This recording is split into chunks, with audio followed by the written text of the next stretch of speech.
révision, on va réviser rapidement la définition de la recherche. Donc, qu'est-ce que c'est que la recherche? Les types de raisonnement.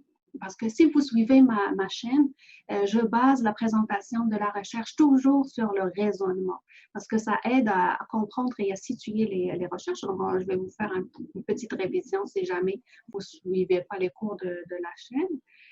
Et après ça, on va voir quelle est la différence entre les trois types de méthodes. Ça se peut que vous les connaissez. Vous les connaissez ou vous le connaissez très bien, mais ma façon, comment je les présente, est un peu particulière. Donc, c'est pour ça que je le révise avec toujours avant de commencer. Donc, qu'est-ce que c'est que la recherche? La recherche, c'est une méthode rigoureuse. Elle vise souvent à résoudre un problème, mais surtout à faire avancer les connaissances. Donc, on ne peut pas faire une recherche juste pour résoudre un problème, mais il faut absolument que ça sert à avancer les connaissances. Donc, c'est la recherche qui ajoute la connaissance, la connaissance mondiale dans tous les domaines. C'est ça son but, sa raison d'existence. Et pour qu'elle soit considérée comme recherche, elle doit être rigoureuse. Donc, il y a toujours une démarche. Et c'est pour ça qu'on enseigne les méthodes de recherche. Il faut toujours suivre une méthode précise. Une des choses aussi qui est très importante, c'est la publication des résultats. Il n'y a pas de recherche sans publication.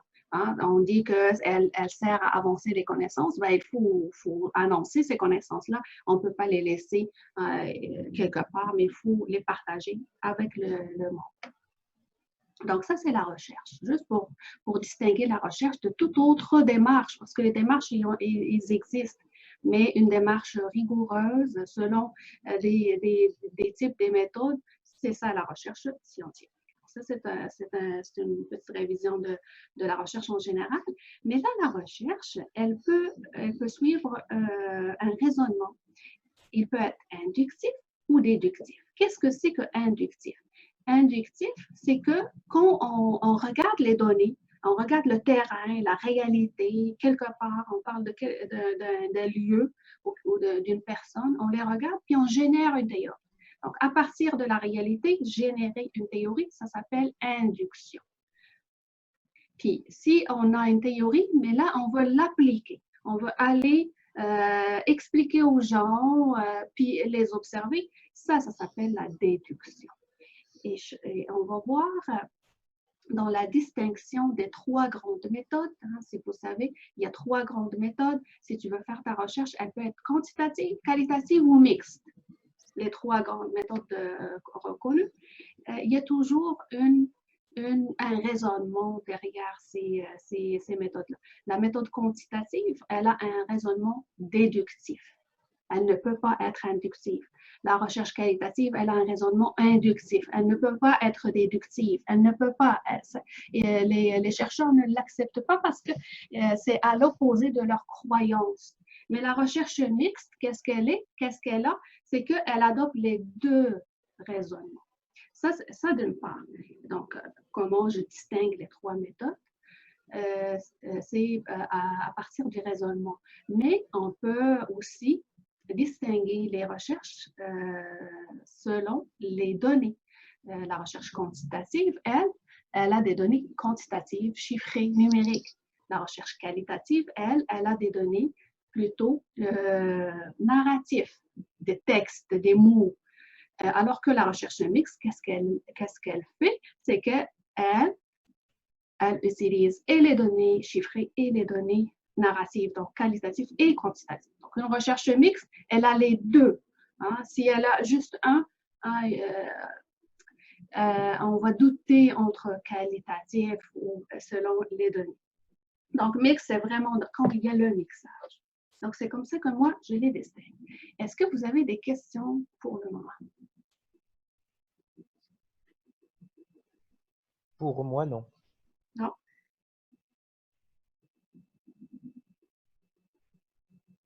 Je vais juste ouvrir le chat. Donc, vous pouvez toujours écrire. Donc, est-ce qu'on peut commencer? Donc, c'est parfait pour les connaissances antérieures. Donc, c'était la base pour comprendre un peu les études de cas.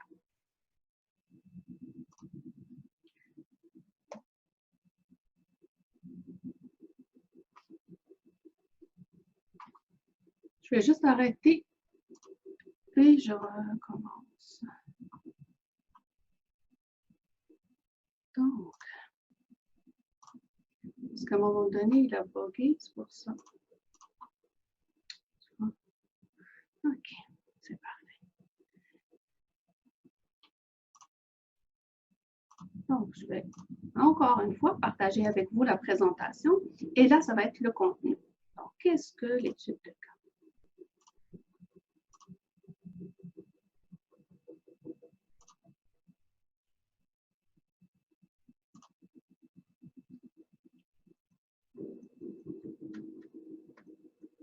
On ne peut pas commencer à une page. Il faut toujours revenir en arrière. Donc, l'étude de cas. Donc, moi, j'ai analysé l'étude de cas parce que l'étude de cas, c'est la méthode que j'utilise souvent, que ce soit pour les autres, que ce soit pour ma propre recherche. C'est uniquement, je vais dire, l'étude de cas. Donc, j'ai analysé un peu qu'est-ce que c'est que les études de cas, c'est quoi. Au début, c'est comme un océan. Moi, je ne me retrouvais pas. Mais après ça, j'ai commencé à comprendre qu'il y a une recherche, une étude de cas purement qualitative. Et purement qualitative, ça veut dire purement inductive.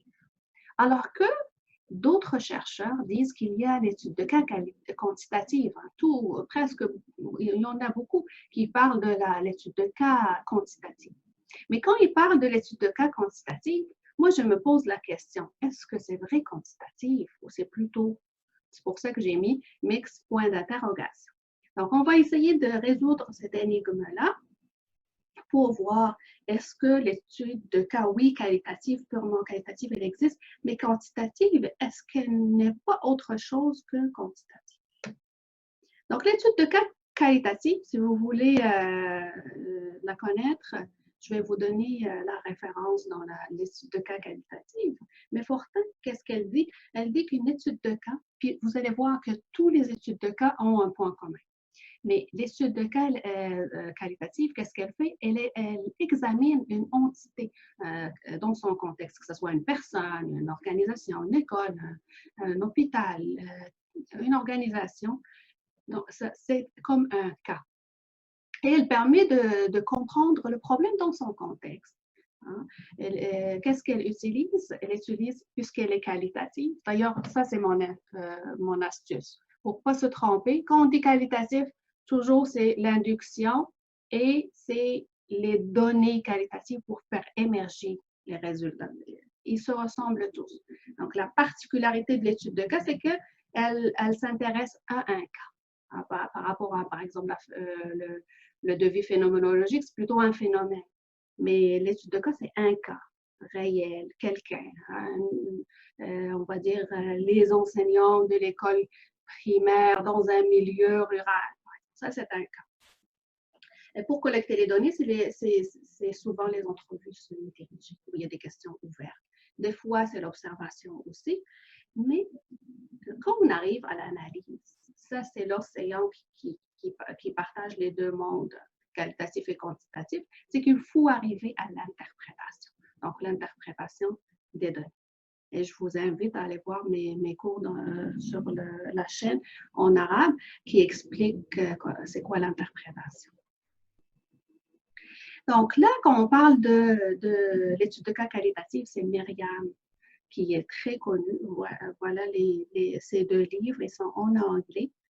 Je ne sais pas s'il y a une traduction, mais il y en a plusieurs qui écrivent en français pour l'expliquer. Sinon, pour un début, on va dire, on ne veut pas faire une étude de cas, mais on veut juste connaître l'étude de cas. C'est Fortin, je vais l'emmener le livre.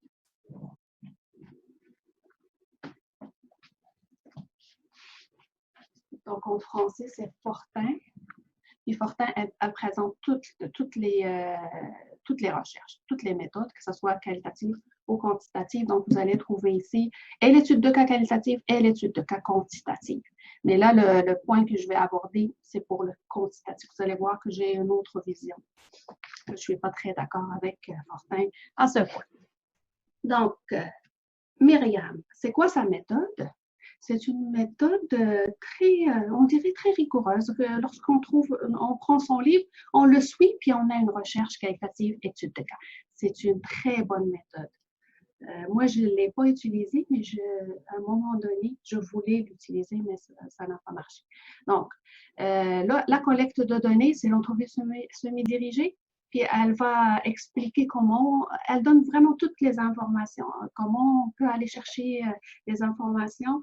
Par exemple, on peut poser des questions hypothétiques, des questions type avocat de diable, questions position idéale, des questions d'interprétation. Donc, de faire parler les participants le maximum. Et ça, les questions d'interprétation, on les trouve beaucoup chez les qualitatifs. Alors que quand on n'est pas purement qualitatif, on ne veut pas de réponse interprétable. Au niveau de l'analyse, Myriam, qu'est-ce qu'elle propose? Une méthode, elle est très connue, elle est très utilisée dans plusieurs recherches, que ce soit l'étude de cas ou autre, mais ça, sa méthode d'analyse, c'est une bonne méthode. Ça s'appelle la méthode comparative constante. Qu'est-ce qu'on fait? C'est qu'on va prendre un extrait, on va le coder. Et après ça, à partir de ce livret de code-là, on va comparer le deuxième et on améliore. Et on compare le troisième et on va aller par comparaison jusqu'à ce qu'on trouve qu'il n'y a plus rien qui s'ajoute. Il n'y a pas de nouvelles choses. Ça s'appelle la saturation des données. Donc ça, c'est un principe chez les qualitatifs tous ensemble. Donc ça, c'est en gros, c'est la méthode de Myriam. Donc là, la méthode que Fortin dit qu'elle est quantitative. Quand elle parle de l'étude de cas quantitative, elle cite Yin. Puis Yin, comme je vous ai dit, c'est le livre que j'utilise moi toujours, que ce soit comme pour les recherches avec qui je travaille ou ma propre recherche. C'est mon livret que j'utilise beaucoup. Fait que Yin, qu'est-ce qu'il dit? Oui, c'est vrai que comment elle le présente, c'est bien, mais on va voir qu'il va, lorsqu'il arrive à la collecte de données, il va dire on va collecter des données numériques et narratives, donc les deux.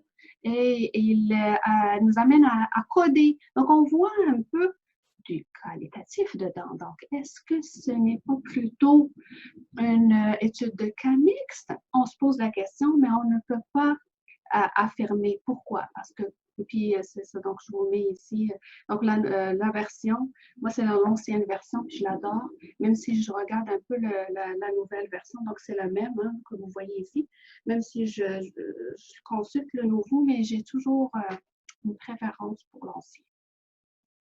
Mais lui, qu'est-ce qu'il dit, Robert Rien? Il dit que l'étude de comment il considère, lui, l'étude de cas? Il la considère comme une étude à part entière. Comme si on dit qualitatif, quantitatif, pour lui, 3 ou 4, c'est l'étude de cas. Et il la classe ailleurs. Puis, il a droit. C'est lui qui a créé sa méthode. Il a droit de le dire. C'est pour ça que nous, on va adhérer à sa décision. Donc, quand il la considère comme une méthode à part entière, qu'est-ce que ça veut dire? Que dedans, il y en a des devis ou des designs. On arabe, tassamim, comme je l'ai traduit. Donc, parce que dans la méthode quantitative, il y a des designs. Et dans la qualitative, il y a des designs. Donc, pour lui, dans l'étude de cas, il y a des designs aussi, des devis. Donc, quels sont les 4 devis qu'il propose, puis qu'il explique très bien la démarche et tout dans son livre? C'est la première, c'est lorsqu'on a un seul cas et une seule unité d'analyse. Je vais mettre le pointeur. Donc, un seul cas et est-ce que c'est lui? Un seul cas et un seul. Vous voyez mon curseur? Un seul cas et une seule unité d'analyse. Un seul cas, mais 2 unités d'analyse. Puis les deux ici sont dans le même contexte. Donc, un seul contexte, un seul cas dans un seul contexte. La première, c'est une unité et la deuxième, c'est 2 unités. Et la multicas ou l'étude multicas, comme on l'appelle, il y en a plusieurs contextes et dans chacun, une unité d'analyse. Et on peut trouver un multicas, mais où il y a plusieurs unités d'analyse. Donc, qu'est-ce que l'unité d'analyse? Je vais vous l'expliquer un peu plus tard. C'est ici que je l'ai. Par exemple, si on prend l'exemple ici, on a deux écoles, donc deux contextes, c'est un multicas. Hein, plus qu'un cas, c'est multicas. Donc, on a deux écoles et dans chaque école, on a un seul cas. OK? Puis, donc, un contexte, un cas, mais dans chaque cas, il y a trois unités d'analyse. Qu'est-ce que c'est? On va analyser l'enseignant, donc ses caractéristiques personnelles, on va analyser les élèves, leur apprentissage ou quoi que ce soit, et on va analyser les pratiques des enseignants. Parce que les pratiques et l'enseignant lui-même, c'est comme deux unités.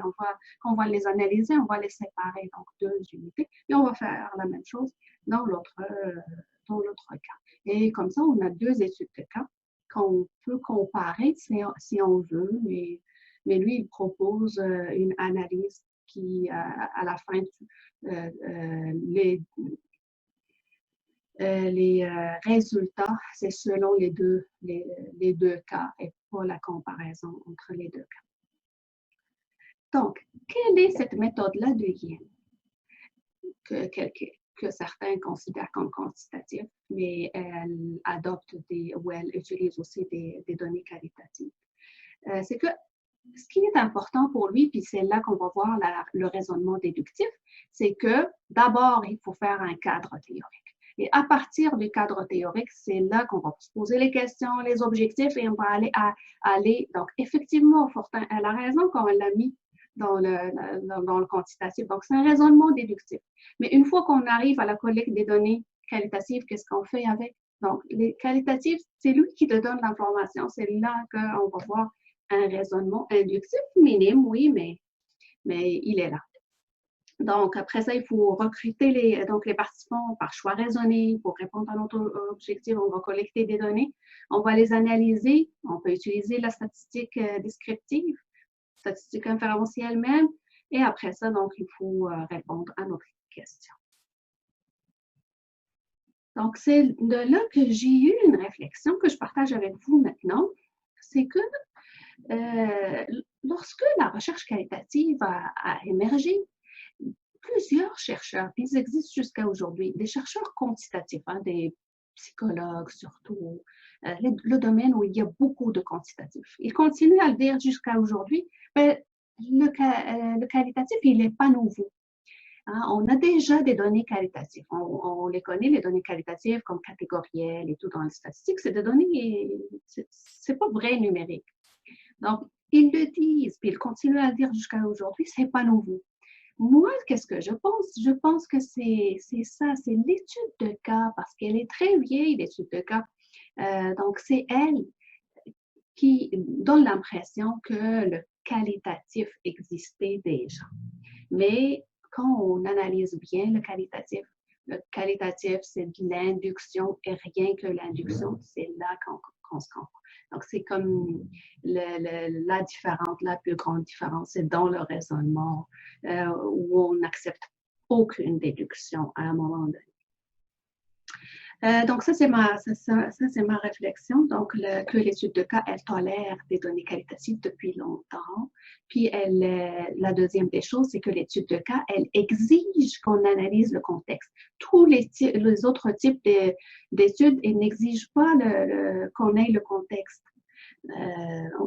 On n'étudie même pas le contexte. Tout était isolé. Mais l'étude de cas quantitative, elle s'intéresse au contexte. Donc, c'est là les points communs avec l'analyse ou la recherche ou la méthode qualitative qui, elle peut pas ne pas considérer le contexte et les éléments du contexte. Une dernière chose à dire, c'est que les deux types d'études de cas qu'on a vus, hein, c'est de Myriam et c'est de Yin, c'est qu'ils ne sont pas généralisables. C'est des cas, on peut les transférer à des cas pareils. C'est pour ça qu'il faut bien décrire le contexte. Comme ça, les gens qui veulent transférer ou profiter des résultats, ils vont savoir exactement quelle est la différence par rapport à eux. Et j'ai terminé. Est-ce qu'il y a des... Je vais arrêter le partage d'écran. Et si vous avez des questions par rapport à l'étude de cas. Allô, merci beaucoup, Manal.